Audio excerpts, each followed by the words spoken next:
I think it's just going to get weirder and weirder and weirder, and finally it's going to be so weird that people are going to have to talk about how weird it is.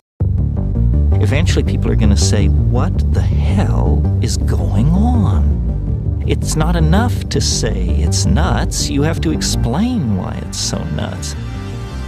The invention of artificial life, the cloning of human beings, possible contact with extraterrestrials, the systems which are in place to keep the world sane are utterly inadequate to the forces that have been unleashed. Welcome back to Forbidden Knowledge News. I'm your host, Chris Matthew. Today my guest is Ryan Gable. Check out my films Doors of Perception on Amazon Prime, Occult Louisiana is on Tubi, Roku, Apple, and a few more. We're having our fundraiser for movie number 3. If you'd like to make a donation, we have links right in the description. Anything is greatly appreciated. My films are all completely self-funded with the help of your kind donations.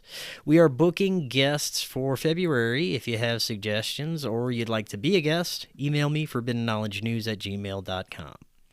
Today I want to welcome back to the show Ryan Gable. He is an author, researcher, veteran radio personality, and producer for The Secret Teachings. Ryan, welcome back. How you doing? Fantastic. Thank you for having me back on. It's been a while. Yeah, it's been a little while. It's great to have you back. It seems you've been doing great on the other side of the planet in Japan. Very happy to see that. And 2025 is almost over. Just a few more days for the Deagle report U.S. population numbers to drop by 75%. We've got that to look forward to in 2026. And of course, the alien invasion has to happen this year. My Arcturian Palladian channeler assured me of this. Overall, 2025 was quite the dumpster fire of a year. It's certainly not the worst we've experienced in our modern history. But today I am looking forward to once again getting your insights. Your research peels through some of the deeper layers that are at play in our reality. Lots to get to. Before we do, remind the audience about yourself and let them know how they can find out more. Yeah, my show's The Secret Teachings. It airs Monday through Friday, and there are many ways you can find it. The easiest is the website at tstradio.info. For those of you who do not know who I am, I don't really like to take sides on issues, even though it might appear that I do. It'll probably sound like that tonight. I try to be very objective about whatever the subject is, which ultimately results in it sounding like I'm taking both sides, to different people who have certain perspectives on the world. So what I do is try to cut through the narratives and find what's at the core of them. And you can find that on my show Monday through Friday, as I said, at tstradio.info. I've also been hosting Ground Zero recently, and you can find that in my archive as well as groundzeroplus.com is their website. Those are two ways to find me. Not much social media because I've been banned from almost everything, but you can find me on X and Facebook, and there's a handful of episodes on YouTube. We do live Friday streams, but it's all on tstradio.info. Right on. Well, being part of the quote-unquote alternative media, how do you feel about the job the alternative media has done this year, reporting on some of the events and producing the conspiratorial theories that have driven the madness this year? How do you feel about that? Well, it's a good question that I have not answered that question. No one's asked me that question yet this closing of the year. But it reminds me, when you ask me that, it reminds me of when I was first in radio 15 years ago, and I used to go to, some of them were We Are Change events. Some of them were more like libertarian events in Florida, Orlando, Daytona sometimes, Daytona Beach. And I used to go to this one event that was like a 9/11, quote, truth event. And they used to talk to people on the streets and give them stuff from architects and engineers, which I think Richard Gage finally left that organization, I believe. And we used to get together with people like Richard Gage and talk to them. And so I was confused all those years ago when people started to shift their views, and I didn't have a political stance on something. Maybe I considered myself libertarian, but I noticed people starting to shift their views and sort of adapt more. I mean, this was 2010, 11, start adapting more to the full administration of Barack Obama. And I realized after the fact that these were people that called themselves liberals and Democrats and people that borderline on the libertarian movement. I mean, there's a little bit of that on both sides. And I learned that as long as Obama was the president, it didn't matter if there were war crimes or theft of taxpayer money or whatever the corruption or the fraud or the conspiracy was, because there's Democrats in charge. And then I learned the same thing with Republicans, especially under Trump in 2016, which wasn't as bad as what's happening now by far. But we're seeing, to answer your question, we're seeing precisely what I think to answer your question. I think that now that it's not just Republicans, it's like this perception of America, America's back, America first. And it has been the total opposite and the total antithesis of that, like to the absolute extreme. And I think that people that are within that group have a really difficult time coping with reality. That what they thought was America first is anything but America first. I mean, really, Obama was probably more America first than this administration is. Maybe not literally, but it feels that might be the case going back a decade plus. I mean, hell, George Bush Jr. might have been more America first than this current administration, or at least equally not so much. Yeah. So when you notice that people only care about corruption or conspiracies so long as their side's not involved or the other side is involved, it can be very disheartening and it can be very demoralizing. I've learned to deal with it by trying to take a different approach, and that is try to find similarities where we have things in common, socially, culturally, etc., and try to ignore those other things that are usually very sensitive subjects that don't get us anywhere. But in trying to do that, I've also learned that it doesn't matter if you're trying to be objective, because you're going to eventually, I mean, if you're being objective about something, you're removing emotions from it. So when you do that, that means that you're able to approach any issue without really being invested in it. You're just saying, well, there's this way, there's that way, there's a couple of different ways to look at that. And that, of course, makes everybody angry. It pisses everybody off because you're not on their team. And if you're not on their team, you must be on the other team, even if you're not. So going back to your question, this is how I kind of view, well, not just my show, but I feel like there's a lot of people like me who are sort of evolving to that mindset. People that I know personally, people that I know in the radio industry.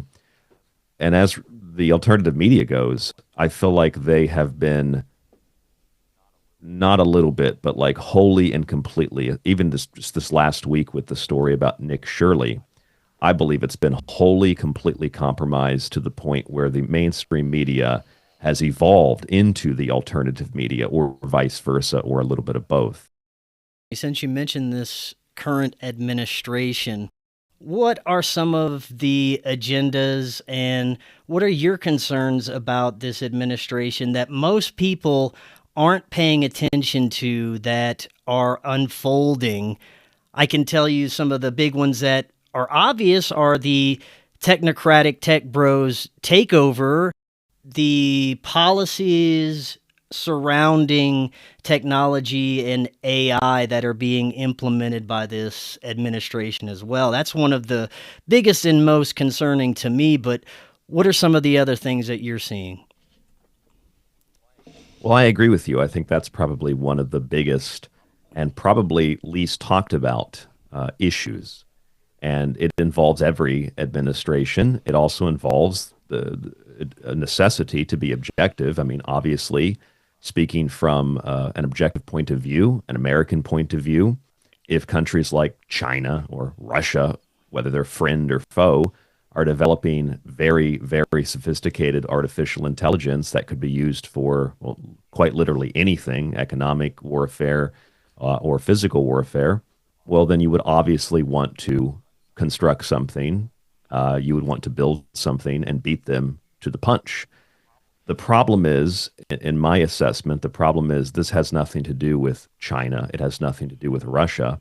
It has everything to do with the controlling of information, the controlling of your perception of reality. And it goes beyond that to the controlling of you physically down to the very cells in your body. Because I think this connects in a lot of ways to the UFO issue. And I don't know about you, but I've heard you have the I Want to Believe poster up there in your studio. I used to have one too before I moved over here. I got rid of it. But I've joked around. I did a show actually this year called I Don't Want to Believe, because I believe, the thing I do believe is that the whole disclosure movement, I know this might sound unrelated to your question, but I think it's linked. The whole disclosure movement has really devolved, if there was anything good about it, has really devolved into what I call a closure movement. I mean, we're basically closing the door on legitimate UFO, UAP, whatever you want to call it, investigation. I believe we're doing that because all the people that are going to Congress and saying, look what I have, they never show up with what they claim that they have. They don't show up to the SCIF meetings. They come and tell stories. Most of them are, I refer to it as thrift store UFO shopping. It's second, third, fourth hand accounts. It's stuff that for people maybe like you and probably a lot of your audience, I know my audience, we've heard about this stuff for our entire lives. None of it is new. It's a lot of UFO mythology. But the point I'm getting at in regard to AI and technology is that when Dan Farr went on Joe Rogan a couple of months ago, depending on when you're listening to this, but he went on in 2025, the guy that did the Age of Disclosure documentary. Yeah. And if you watch it, just objectively, if I remove myself, my background from it, and I'm watching it, it's compelling because, oh my God, look, there's members of Congress, there's members of federal agencies, there's people at the Pentagon, and they're talking about UFOs and demons and aliens and technology and all, and that sounds real compelling. There's scientists. And then you learn who a lot of these people are. You learn who Luis Elizondo is, who I've met, by the way. He's a very nice guy. But Luis Elizondo has been caught selling lots of fake UFO stories. Recently, he's been selling fake UFO stories. He sold a chandelier, quite literally, I believe it was a chandelier that was photoshopped into a picture. Others thought that it was just a cloud formation. He sold that as a secret photo. He sold a crop irrigation circle. Well, he's counterintelligence, right?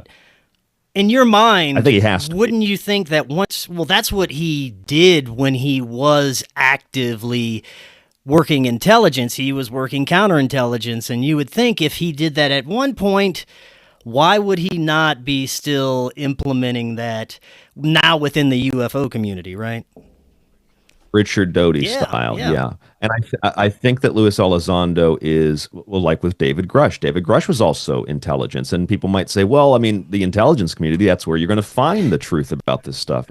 And maybe, but again, the problem is with people like David Grush, even with Bob Lazar. I think people might forget this, but I have a copy of Alien Agenda by Jim Marrs, who was a pretty good friend of mine. And in that book, he quotes Bob Lazar as saying, initially, Bob Lazar had said, I don't know what I saw. I would walk past rooms in the facility and I would see things like they would have this, like almost like a child standing there with these like long arms, and it just kind of implying that there's aliens there. And then he said he would go back to the room and there would be nothing there. And he said they had posters like I Want to Believe. They had stuff like that hanging on the walls. He said it felt like a lot of mockery.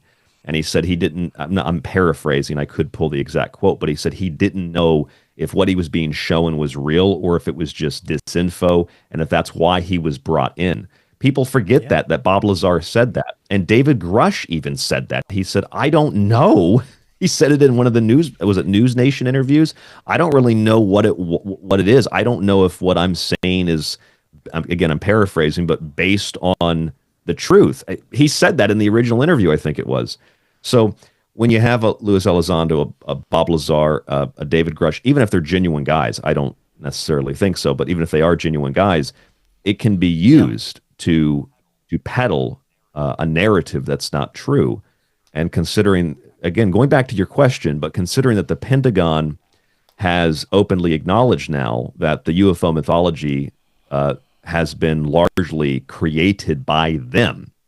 And you say, well, you don't trust the Pentagon. Well, not really, but so they're lying now. They lied then. Like somebody has to be lying somewhere, and I don't know if I can trust those agencies or those people. So, in regard to technology, when Dan Farr, I don't know if you heard this. I don't listen to Joe Rogan, but I listened to this interview, and he went on Joe Rogan, and he says, and Joe Rogan's been saying this over and over and over again. I keep hearing clips of this on social media. We need amnesty. We need amnesty. That's the only way we're going to get people to come forward and tell what they've experienced, what they've done at these defense contractors. And again, at first, it sounds like a good idea because there's going to be a lot of companies that say, why didn't I get access to this tech? There's going to be lawsuits and all that. Sounds like a good idea. But what they're actually saying, if you listen to the rest of that interview, is these are people that, if it's like the X-Files, they probably murdered to keep their secrets. Yeah. They've stolen trillions of dollars. That's with a T.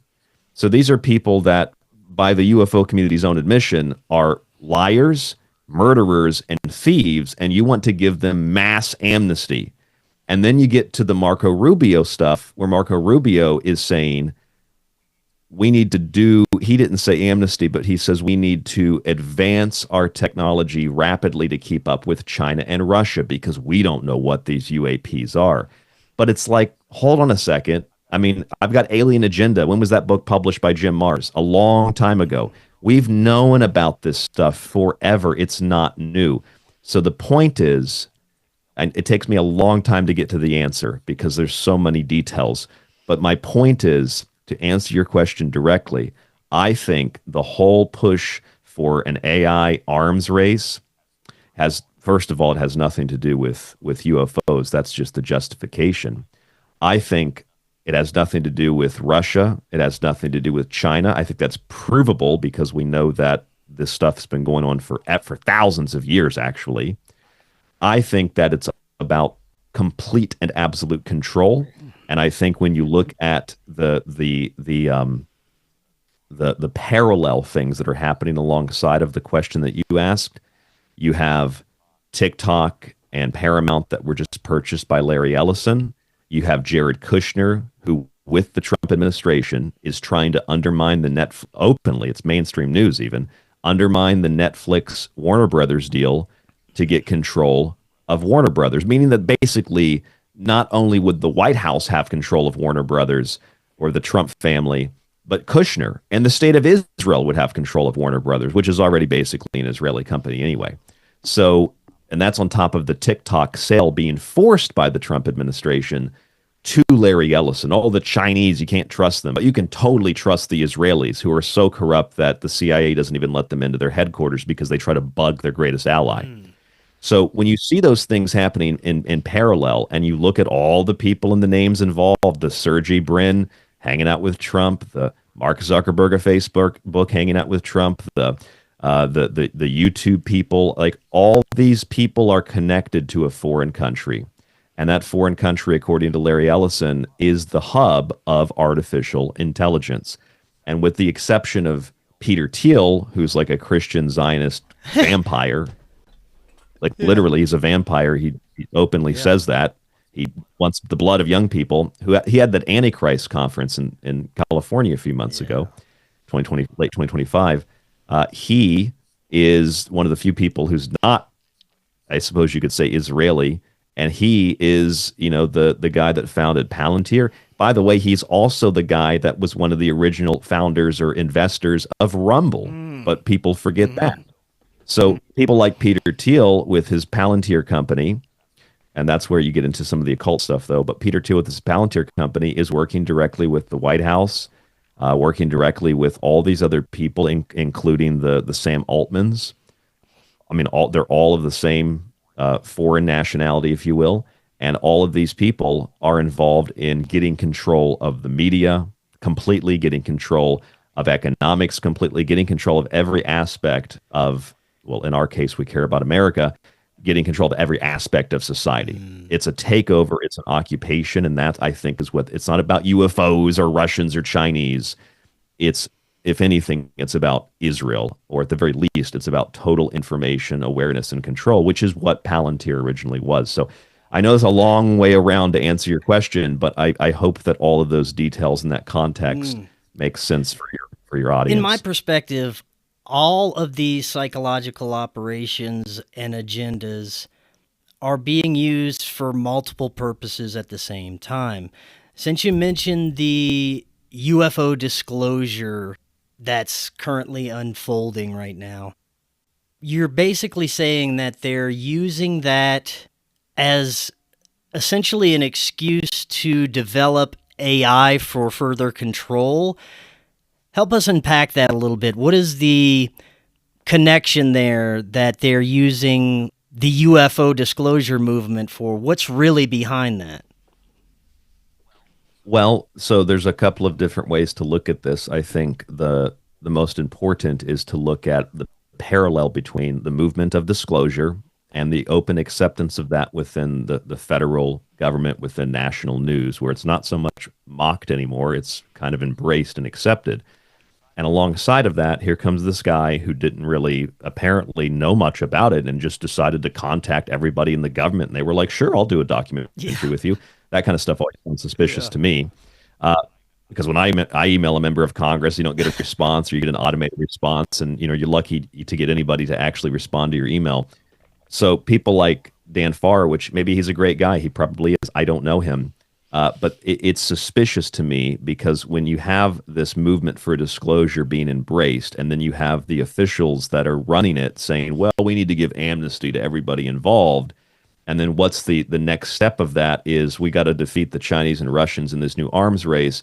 Yeah. So if we give amnesty to all these people that have committed crimes, we can just open the floodgates, and they can do anything and everything, anything that they want with no consequences. So if they murdered people, or if they continue to murder people, if they steal another trillion or 10 trillion, I mean, we're $38 trillion in debt. If you listen, I forget the woman's name who used to work in the Bush administration, who said they've blown 21 trillion on building basically secret facilities, underground bases, installations.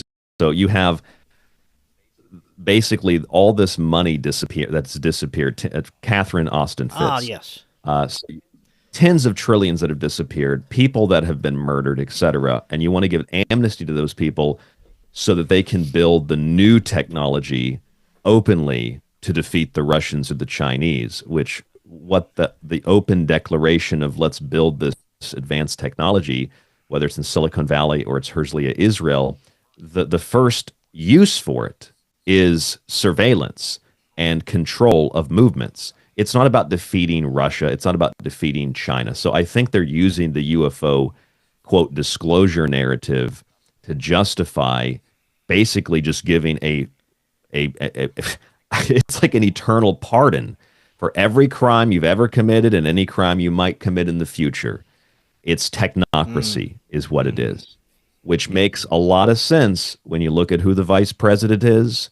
And J.D. Vance, oh, we hope he's the president after Trump's out of office. I hope he's the Why would you hope J.D. Vance is the president? The guy openly has stated that he gets his political ambitions. First of all, he was a student of Peter Thiel. First of all, Peter Thiel got him started in business and politics. And second of all, he gets his political philosophy from a guy who literally calls himself a dark elf named Kurdish Yarvin. Literally, you could look this up. Dark elf Kurdish Yarvin, who's also an Israeli as well, by the way. So Kurdish Yarvin is actually the guy behind Doge. It's not Elon Musk. Kurdish Yarvin's idea was to expose government corruption, very small little things here and there, stupid things, to undermine people's faith in the system in order to justify completely overturning the system, basically creating like a revolution because government spent money on giving cocaine to dogs or paying for transgender figure skaters in Palestine or something, stupid stuff like that. So that's the idea. And Kurdish Yarvin's end game is he wants a techno monarchy, where someone like J.D. Vance would be a techno monarch. There'd be no more presidency, no more Congress. That's who the vice president is. And then you've got people, to go a step further, you have people like Nick Fuentes, who is pushing the idea of a Catholic monarchy. So we have, and I'm very sure that the British and British intelligence are behind and involved in a lot of this. They're pushing monarchy on the United States, techno-monarchy, Catholic monarchy, whatever it is. So I think that's what a lot of this is about. It's a very complex and very sophisticated. I probably understand 0.5% of it, but it's a very complex and sophisticated revolution is what it is. And they're using UFOs to justify giving amnesty to the people that are going to build the remainder of the control grid.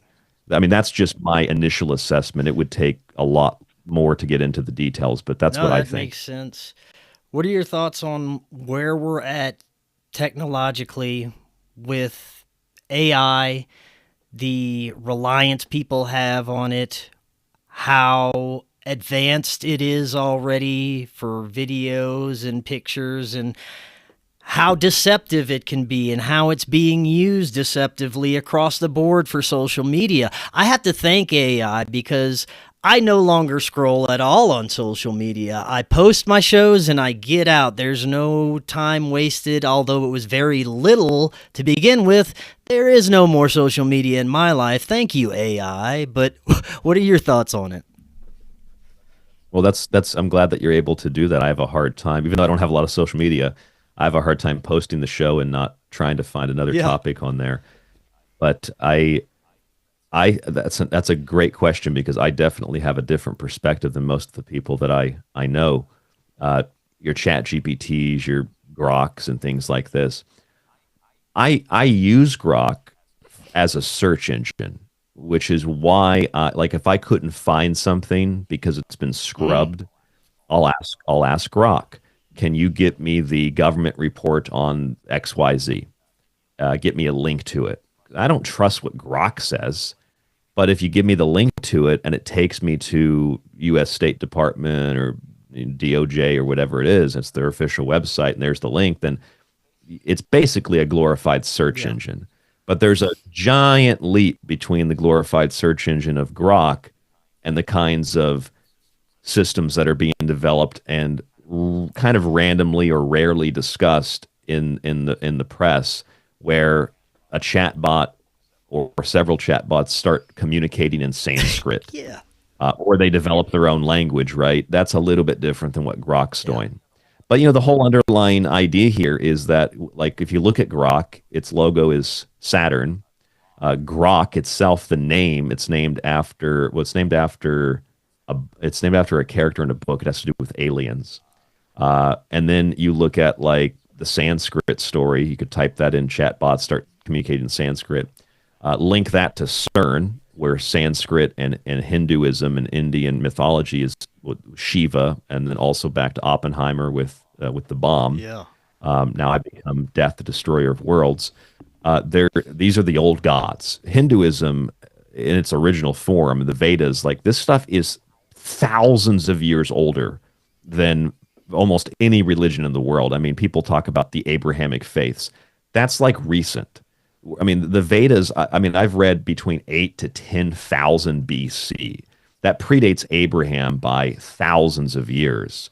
So that religion, or those, it's not really Hinduism, but the origin of what became Hinduism and those mythologies, those gods, India is really a central pillar, more so than Africa, in terms of the evolution of religion. Buddhism comes out of there. Abrahamic faiths really come out of India, I think, too. I think Jordan Maxwell used to talk about this as well. But the point is, it's so ancient. Like, these are the old gods. These are the ancient gods. And the fact that there's so much of that incorporated into artificial intelligence, CERN, and modern technology is kind of a creepy thing, which leads me to think that, again, from Grok, which is a glorified search engine, and it tracks what you do and all that, to a chat GPT, which is probably a little bit more complex. They've also incorporated the sigil of the hexagram into the logo. If you invert the image and place it back on top of the original image, you get a hexagram, which makes sense because Sam Altman is Israeli, or the alterer of man. And so if you're looking at all of this stuff side by side, you got the Grok on one end, you got ChatGPT in the middle, and then you get to the bigger stuff, the behind-the-scenes stuff that you rarely hear about, and they're talking about the Shoggoth. They're talking about the cosmic horrors of H.P. Lovecraft. Geordie Rose, the guy that invented the D-Wave, he was talking about that stuff. So what I think it is more of the construction of a body, of a structure of shell, not for artificial intelligence, but for a very maybe organic's not the right word, but let's probably not not an organic thing like we think, but an organic thing in the sense that it's not created artificially. An organic intelligence. Call it whatever you want. It doesn't really matter what you call it. I think that's what they're building. I think they're building a shell. And I think that a lot of this stuff, you've heard probably scientists and others refer to how they're not really sure how it works. Yeah. They don't know how the chatbots work. How do you not know how it works if you built it? I mean, it's like your mechanic. He's like, I really have no idea how that water pump got in there. It's like, but you installed it. How do you not know, right? I don't understand that. So maybe there's some subtlety there that we don't understand that would make more sense to be objective about it. But what it sounds like to me is it sounds like Jodie Foster in Contact. It sounds like you're getting blueprints for something and then you're building it and you're not really sure how it works, but you can put it together. And then where is it going to take us? That's the impression that I get from this. Yeah. I think that's what they're building at the highest level. If you look at it that way, essentially AI will become the extraterrestrials or the alien gods of the future, right? Well, yeah, in a sense, I think that's probably a good way to look at it in that way. I think we get confused and we debate these. It's so silly. It's aliens, demons.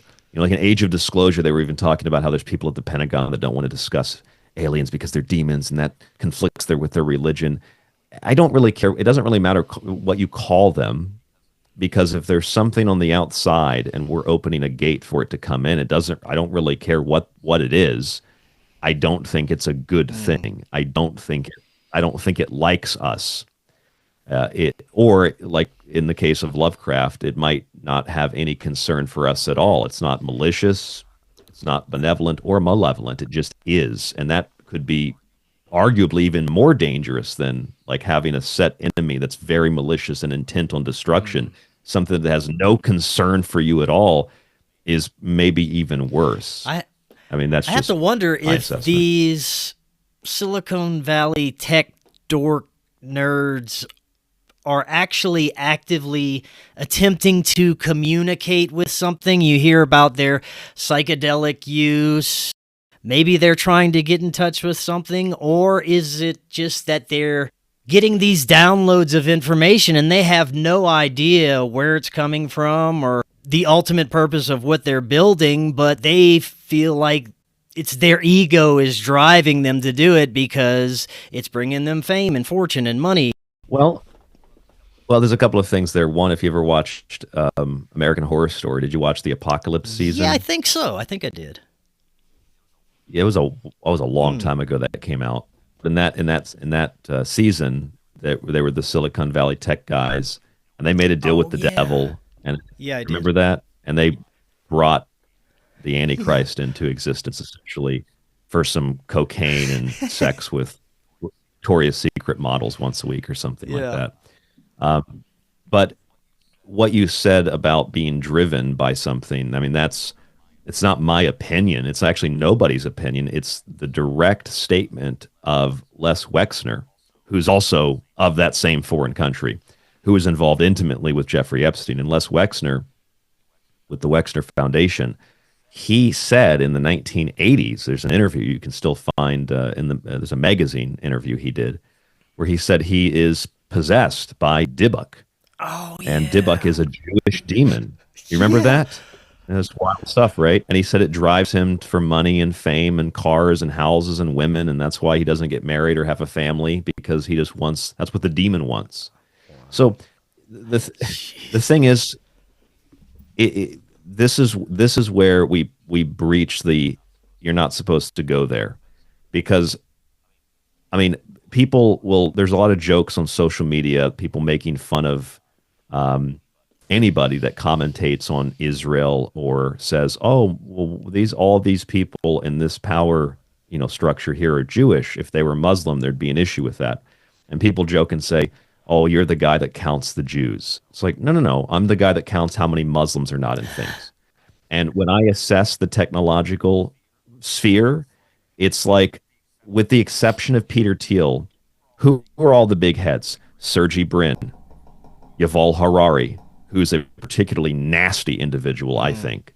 I mean, that guy is talking about just making you have to relearn how to use your eyes like the Matrix, because he wants to physically connect you to a computer system and control everything, like control the output of your body, which turning you into a battery, basically. Yeah.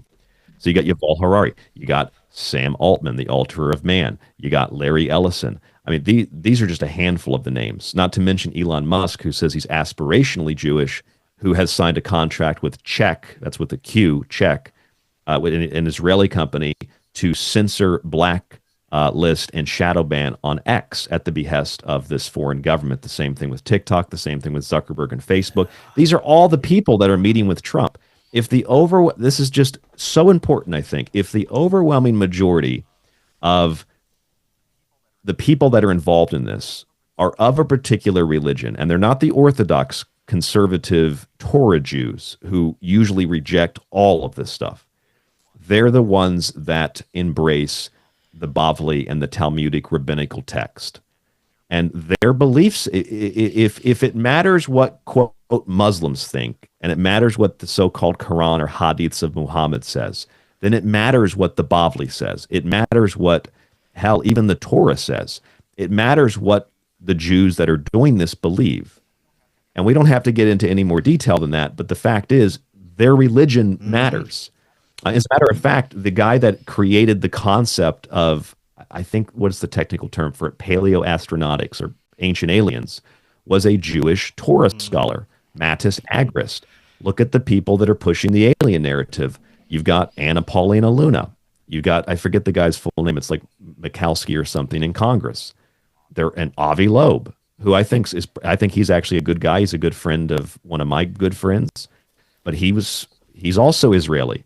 So, I mean, you put all that together, I think the bottom line is this. The bottom line is you've got a bunch of people that are Jewish pushing technology to change and shift and alter, even Sam Altman, alter God's creation, because God messed up. And they're pissed at God because God took away their, quote, birthright and their chosen status because they violated the covenant with God over and over again in the Bible. And so if you have this core belief that is taught from childhood, that you are special and unique, and that you have a duty, not just like you have a motivation, you have a divine duty to reshape God's creation, that motivation has to mean something. It has to be at the core of this if most of the people involved in it are of that religious belief system, which is also probably why Yuval Harari, Sam Altman, and a whole bunch of these other people are gay, because they reject the natural order. Yeah. That's my assessment. I'll leave it there. I hope that's not too much for your audience.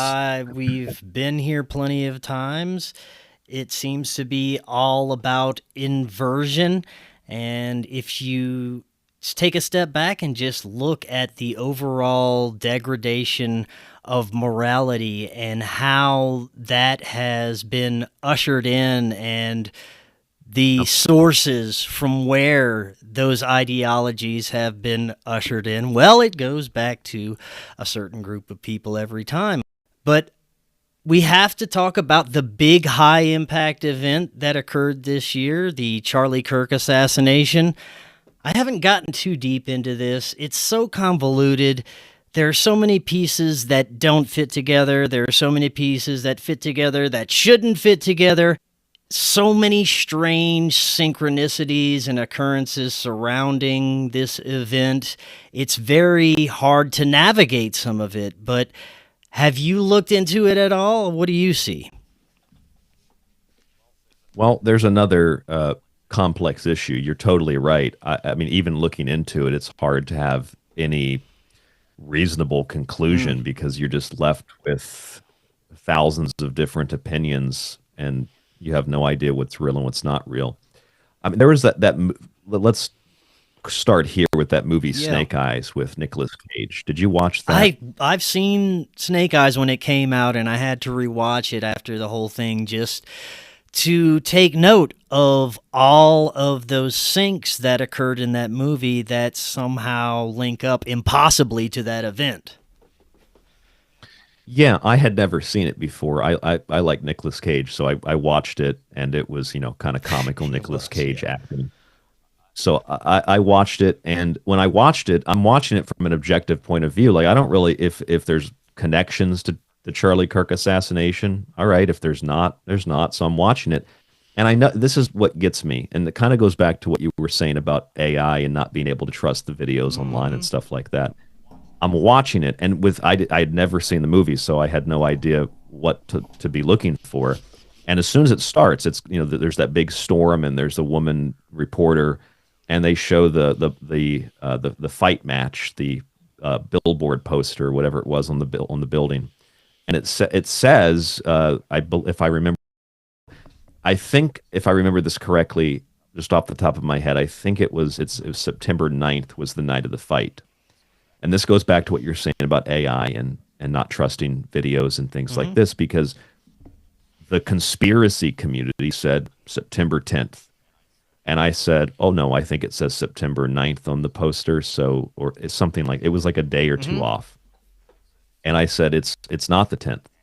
And you're denying the truth. You're denying reality. It's like, no, it says in the movie, it says, I mean, I understand why it looks like a 10 because it's one of those stylized 9s that almost comes back around. Okay. But like a little detail like that matters because if you're going around telling people the date's the same and it's not, well, that might undermine the credibility of the other connections in the film, which there were lots of them being shot. The guy was shot, Kirk, and there's all these. I thought the most here's the thing. I think in that movie, if you pay attention to it, it's actually an Israeli-U.S. conspiracy to sell weapons. Remember? Yeah. Nobody I heard talk about mentioned that. It was an Israeli, and they were blaming it on the Palestinians in the movie. And I'm like, wait a minute. Nobody brought that up, considering that Charlie Kirk, that's right. if there's a list of people involved here that killed him, Israel's definitely in the top 3. So why did people not bring that up? I thought. I was like, maybe there probably were some people online that did. You don't see their stuff because they're shadow banned. So I noticed that. But more to the point, to answer your question, there's critical details, like symbolically, where he was sitting from an aerial view was a giant menorah. I don't think that's a coincidence. It's like it wasn't a giant set of Kwanzaa candles. It was a giant menorah. If it was like a giant Christian cross, that would be different. But it's a giant menorah, and he's at the center of it. So, like, that's, I think, symbolically significant. The fact that there's reports about the guy that supposedly shot him having changed their clothes and then changed their clothes back and then changed them again, or did a dance and flipped over. I don't know if it's meant to be confusing or if these people are genuinely serious, like they expect the public to believe that. I think going back to actually what you had talked about with the alternative media at the beginning, you asked me about the alternative media at the beginning of this show. Here's another great example of that. I listened to, I think it was one of the hosts of InfoWars, because they popped up at the top of my feed on social media. And I can't say for certain which one it was. I can't remember. But they said that this is a quote. This is burned in my brain.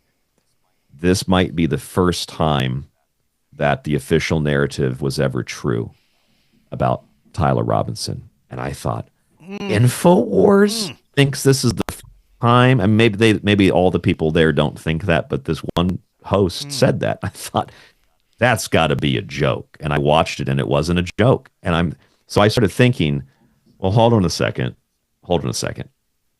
If this is what they believe, the amount of influence InfoWars has on the general, public that doesn't watch Fox, CNN, et cetera, the people that are conspiracy minded, how's it going to affect those people? And of course, it affects them like you'd assume. They just believe it. Yeah. In fact, our mutual friend Ryder Lee and I were just talking about this the other day.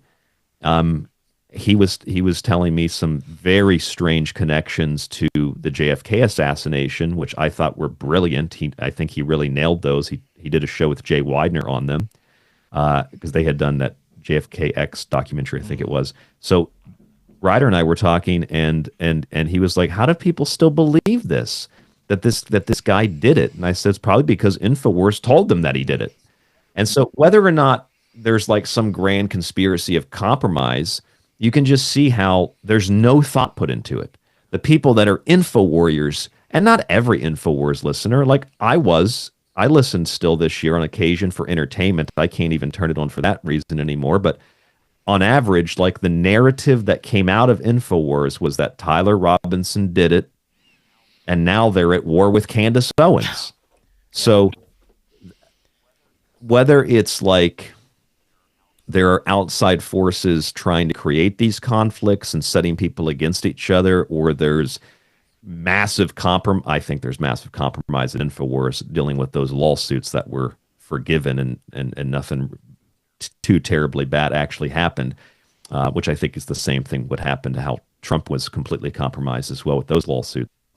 But that's how these stories like Charlie Kirk are handled. And then you get the other end of the spectrum. You get the real crazy people who said that he was killed by space weapons. Oh, I haven't heard that one. What? Oh, you haven't heard that one? Yeah, space weapons. There's an in-between. There's drones. There's space weapons. I wouldn't disregard the the lavalier mic simply because of the pager story out of Israel. That these people have done things like that before. So I wouldn't, but that doesn't mean that the people pushing that narrative, I believe and trust everything that they say. I mean, that's just the whole point of trying to be objective, is like, I don't think it was space weapons. I don't think it was a drone. I think that's out of the realm of possibilities. I don't think that's even relevant as a consideration. However, there are other weird things like that, like a lavalier mic that sounds crazy, but considering the accusations against the people that are supposedly involved, they've done stuff like that before, so it really isn't that much of a stretch. So in regard to Charlie Kirk, my overall assessment is like, personally, I had a friend of mine, a good, well-known friend of mine, who called me. It was late his time, early morning my time. He woke me up and he said, when Charlie died, he said, Charlie Kirk died. And my first assessment was, like, my first thought was, it's kind of surreal, because I used to listen to Charlie Kirk. It's kind of surreal. And as soon as I looked into it and I saw the stuff that he was saying, I was like, oh, I bet the Mossad killed him. I mean, even if he didn't say those things about his donors and call them stereotypically Jewish billionaire donors, even if he didn't say that, these people also have a history of murdering their own to justify more migration to Israel or to justify more restrictions on civil liberties and civil rights. So it's not out of the realm of possibility. And then you see the menorah, and you see like George Zinn, who's also he was also involved in the Boston bombing, I think, too. He claimed he was at the World Trade Center on 9/11. That's a lot of coincidental things you just happen to be there. And then the guy asking Charlie the question, he's also Jewish. The guy that protested against the memorial, he was the Jewish agent too. Like, at some point, it has to come into play that those are important details. Yeah. So that's my personal viewpoint. But otherwise, I have no idea, and I think all the fighting is kind of silly. It is. Since you mentioned the mainstream alternative media phenomena, such as Candace Owens and InfoWars, it seems 2025 was a big year for the rise of this mainstream alternative media. I remember back in 2018, 2019, when shows like mine and yours were gaining traction and becoming really popular because people were starting to become curious about a lot of these things. In 2020, it came to a peak, and then the censorship started to roll in, and voices like ours got pushed to the background. But then we have people like Candace Owens and Tucker Carlson coming in, swooping in, and it's diabolically brilliant. They basically took over the conspiracy culture and can control it in a very powerful way using their alternative media talking heads, in a sense. Oh, absolutely. I completely agree with your assessment. Now, in regard to the stuff that Tucker or Candace and those people are saying, I mean, when people say, but what they're saying is kind of true, so why wouldn't you listen to them? It's like, well, that's the whole point of disinformation. Disinformation is not about lying; it's about disinforming. Like when you're disingenuous, you're not being completely forthright. Now that could, I mean, I don't know about Tucker Carlson's his father's CIA connections. I mean, that's kind of suspicious to me. I agree with a lot of stuff he says, but again, that's how good propaganda works. Good propaganda is not a lie; it's actually the truth. That's just kind of twisted. Yeah. As far as Candace Owens goes, I do have some questions about her husband and her husband's connections. The same way that I got questions about Erica Kirk and her pro-Israel tour that she just went on. My husband was not killed by Israel. He loved Israel. I mean, who does that? That's bizarre. And she sat down with Barry Wise, the anti-Semitism czar, who was installed at CBS. She's an idiot. Installed at CBS by Larry Ellison after he bought it. But no, the Muslims and the Arabs control our media. It's unbelievable, man. Anyway, the point is, in regard to the alternative media, Candace and all these people, when I was on a network called Aftermath Media that collapsed earlier this year in 2025, and I was kicked off of it last year around September, October 2024. Maybe it was more like October, November. And I was kicked off of it because I was on, this is a quick story. I was kicked off of it because I was on what do they call them? Like a roundtable kind of discussion with listeners, like a weekend special event. And I said something that one of the people didn't like because they were Jewish. And I said, the pig orc in Lord of the Rings was modeled after Harvey Weinstein. It's true. Elijah Wood confirmed that. He said that it was. It's a fact. Yeah. Oh, I didn't like that. So I ended up getting removed from the network. Now, the reason I'm tell you that story is because they had just done a survey of the top shows on the network. And mine was, of the top shows that were not ground zero, my show was number one by far. And the number one request for my show was interview Candace Owens, which I had been trying to do. And I ended up telling the network, I was like, well, if Candace Owens came on my show, what do you think she's going to want to talk about? The same thing that you want to remove me from the network over. So when I think about that in regard to your question, because whether or not you trust Candace Owens, the fact that they, in regard to every talking head and media outlet, are doing to her exactly what they did to Kanye West. Kanye West got on stage and said, Google lied to you. All these companies lied to you. You can't trust them. Just like that. Whisked off to UCLA, mental health conditions. They released some 911 call. Don't let him get any guns. He's crazy. This crazy black guy who then, I think, got a lobotomy. He got the Jolene West treatment at UCLA. And then he comes out with blonde hair.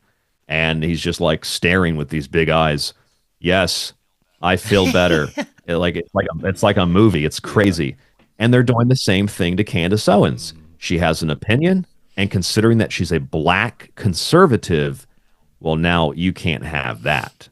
So what are they doing with Candace Owens? Doesn't matter if you trust her or not. They're giving her the Kanye West treatment. They're giving her you're just crazy and you need mental assistance. You are mentally ill and need to be institutionalized. And that goes doubly for black commentators, black political figures who are speaking out of line. There is a racial element to it. It's not coming from white people, though, because all the people that are pushing the Candace Owens is mentally ill, they're all also Jewish, or they're Jewish bot accounts on social media. One of my favorites was, and I saw it when it first started, was there's no way Candace Owens knows what's in the Talmud. The Talmud's comprised of dozens of books, which is that old Democrat liberal attitude of blacks are illiterate, blacks can't read, blacks don't know what they're talking about, they're inherently stupid. And so, ironically, proving her point that a tremendous number of the people that were involved in facilitating the slave trade were not white. They were Jews. And so the Jews come back and say, you're not even literate enough to read those books, Candace Owens. So when I see that, I start thinking, well, why did they come after Kanye West? Because he went after Sergey Brin. He went after, well, not after, he started saying things that were, quote, pro-Hitler. And who came after him? The same exact people. So I can't help but think that in giving Candace Owens the Kanye West treatment, we're back to that same group of people again that have complete control or almost complete control of the media. And that is very telling. And it should tell black folks a lot more than it tells white folks about who is responsible for any perceived or any kind of legitimate injustices from a racial perspective. So in regard to Candace Owens, I agree with almost everything that woman says in regard to her, her inside sources and all that. I don't know if any of that's true. It's not a hill that I choose to fight on, let alone die on. But the stuff she says, certain things she says, I mean, like with the slave trade stuff, it's true. Right. I'm right. I just wrote a book on it, as a matter of fact. I have a chapter on that in my book. And I just pulled the encyclopedic articles from the Encyclopedia Judaica. She's right. Doesn't mean I agree with everything she says, but they're giving her the mental illness treatment because she quoted the Encyclopedia Judaica. That should tell you something. Also, about just any kind of news or reporting. And I have another example for you, if it's okay if I give it about something else. Another example of that having nothing, well, I guess it has a little bit to do with Israel, but not so much, is just Nick Shirley. I had never maybe heard of this kid except in passing. He was a YouTuber. We'll keep this real brief. The story came out on December 26th. I don't know if you watched the video. He exposed the Somalian fraud in Minnesota. Have you seen this? Have you heard about this? So in a nutshell, this YouTuber who used to make prank videos, now he's like an investigative journalist, which is, I don't mean that sarcastically. I mean that that's good. That's what the U.S. is all about. You can investigate and research things. You have a right to do these things. But he investigated these daycare centers in Minnesota and found that most of them didn't have any kids, and that there's a lot of taxpayer dollars being given to these communities, and a lot of them are run by Somalians, etc. The thing is, it's true. Yeah. It's completely true. The problem is this, though. Elon Musk, Alex Jones, these are not random people. It's one of the richest guy in the world, and then one of the most influential voices in the media in the world. We're posting things on X, like, for example, Elon Musk posted a bunch of memes and comments about how nobody covered this before Nick Shirley. ABC News didn't cover it. Fox News didn't cover it. The state hasn't done anything about it. Alex Jones said it was the fraud of the century, which I thought, that's a little bit of an exaggeration. I think the Pentagon failing their 8th budget and still getting $1 trillion might be the fraud of the century. Yeah. I can think of a bunch of other examples. But it's interesting that I say that because on the 26th of December, magically the same day he posted that video, that's when the Pentagon failed their 8th straight audit and got in 2025, they got the budgetary approval. But with this audit fail, they should have been cut off from the $1 trillion budget. They got it anyway. But nobody heard about that because of the Shirley video. But it gets even more interesting because it took me quite literally less than 60 seconds to go online and to find that not only had ABC News already covered this, ABC News Local had covered it, and another journalist, I think his name was Jay Kohler, had already done an almost identical video to Nick Shirley. and exposed hundreds of millions of dollars of fraud. There's the same Somalian daycare centers and facilities. And he interviewed a whistleblower on ABC News, and that was posted October 20th of this year. So I started thinking, why are these people saying that no one has covered this before? ABC News covered it a few weeks ago. Then I found Fox News covered it in 2018. I found that local media in Hennepin County in Minnesota, where most of those places are located, those daycare centers, I found, this is all in under 60 seconds, by the way, I found that they had already arrested and charged people with fraud going back to 2015.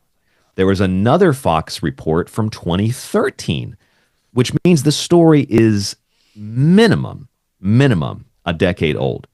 Maximum, we're looking at 12, 13 years old. So why is it being sold to us as something new? They're pushing the idea that Nick Shirley should get the Pulitzer Prize. I was joking on my show the other night. I said I should get one too because two planes just crashed into the World Trade Center. We'll be back with the breaking news. Like, it's 20-something years old. I get a Pulitzer Prize for reporting something something that another reporter already reported on. It's like a comedian stealing jokes. Now I don't think Nick Shirley is like malicious, but I think that something else is going on here because I found the state of Minnesota legislative auditor did a full state investigation on those Somalian facilities. Not all of them are Somalian, but a lot of them are. And they're taking the money, and it's not immigrants necessarily. It's groups that are funneling it back to terrorist organizations. And the state audit report found that, contrary to what people might think, they covered it up. No, actually, they opened the floodgates. They exposed all of it and said it's billions of dollars in fraud, hundreds of millions here. They're sending it to terrorist groups. It's so widespread, we can't even put our finger on the pulse of it, is how bad it is in Minnesota. Wow. And we can assume it is nationally too. And yet Elon Musk and Alex Jones and all the media is telling us nobody's covered this before. So in conclusion, I started thinking, okay, there's got to be something else going on here. Why is the alternative media the tip of the spear even telling us that this has never been covered? This is huge breaking news. This kid's been on Fox. I think he was on InfoWars. He's been all over the place. So I did a little bit of research into his background. That took maybe 120 seconds, 2 minutes maybe. And you know what I found? I found that earlier this year, this kid spent a nice springtime trip in Gaza. Oh.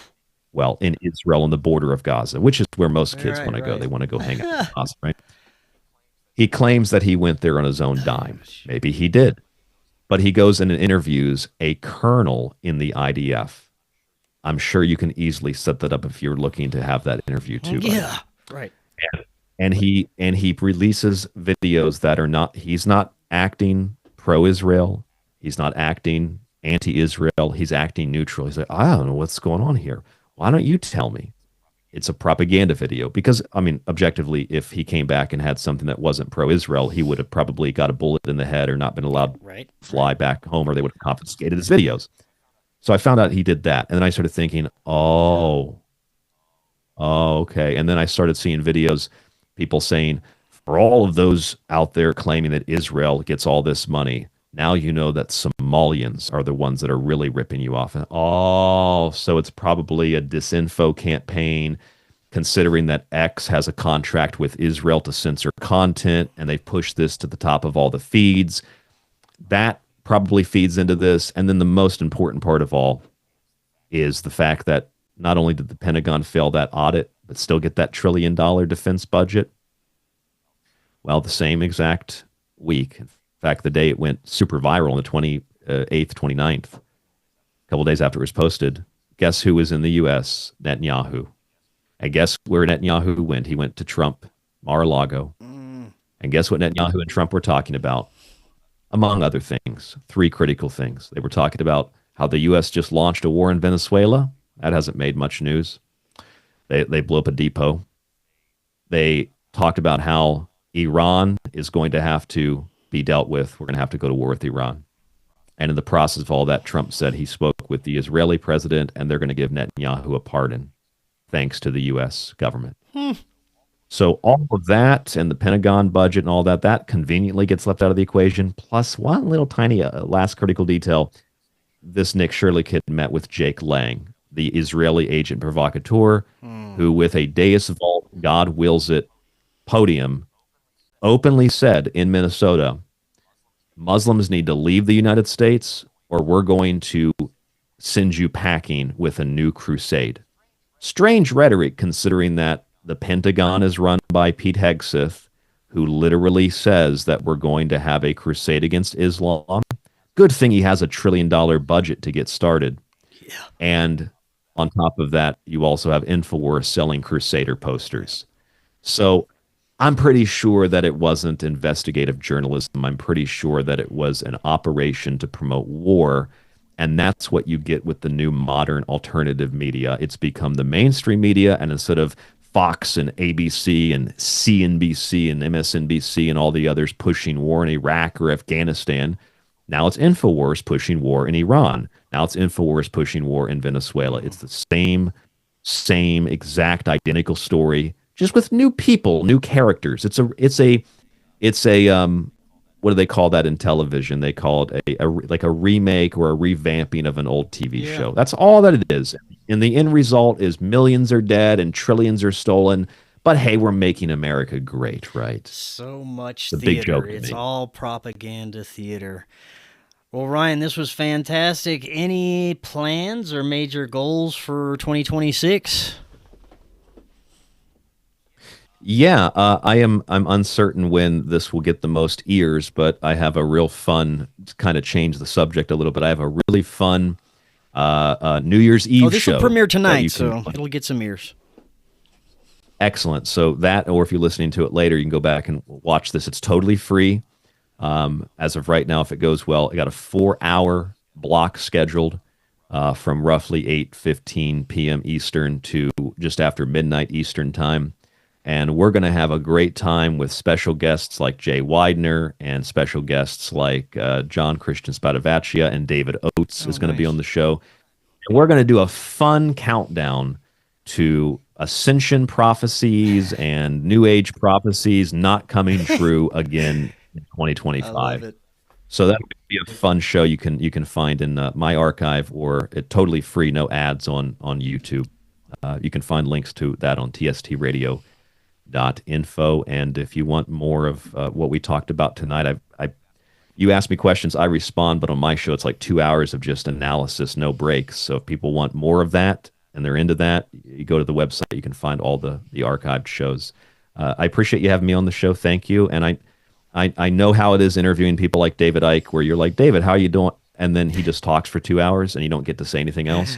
So I try not to be that way, but I want to really answer your question with all the details. This is great. Thank you so much. Fantastic information, and we'll definitely be doing this again. Until next time, everyone, have a wonderful evening. We will talk again tomorrow. We'll see y'all then. If you're looking to start your therapeutic microdosing journey, but don't know where to start, especially when looking for the highest quality ingredients, including nootropics, and what you'd expect from a true microdose capsule, check out our friends at Brainsupreme. They offer the absolute highest quality ingredients so you can start your microdosing journey knowing that you're getting top-notch ingredients. To find out more, visit their website using that link right in the description, and you can get 15% off your entire order. Hello friends, I am so excited to tell you about Independent Media Token. Independent Media Token is a brand new way to show your support for independent media without having to donate a dime. Independent Media Token is a cryptocurrency on the Solana blockchain designed to generate funds to promote and foster the growth of independent content creators, allowing them to engage in their art without having to worry about being demonetized. Through a network of media partners, of which you yourself can become a part of, Independent Media Token's goal is to ensure the powers that be can never cut off all of our areas of funding and censor the only free voices left in the world. Join the movement today You can pick up Independent Media Token using Phantom Wallet or the Solana wallet of your choice, where you can easily swap your Solana for IMT. Grab some IMT today and remember to always know your team. To learn more, visit independentmediatoken.com or use the link right in the description. Are you and your family prepared for an emergency? Maybe the fake alien invasion?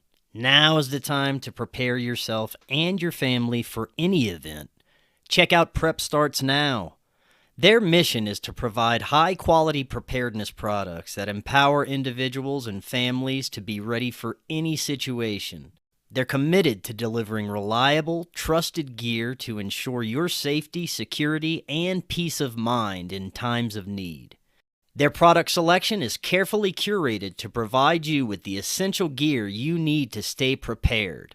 From emergency kits to tactical tools, every item is chosen for its reliability and practicality.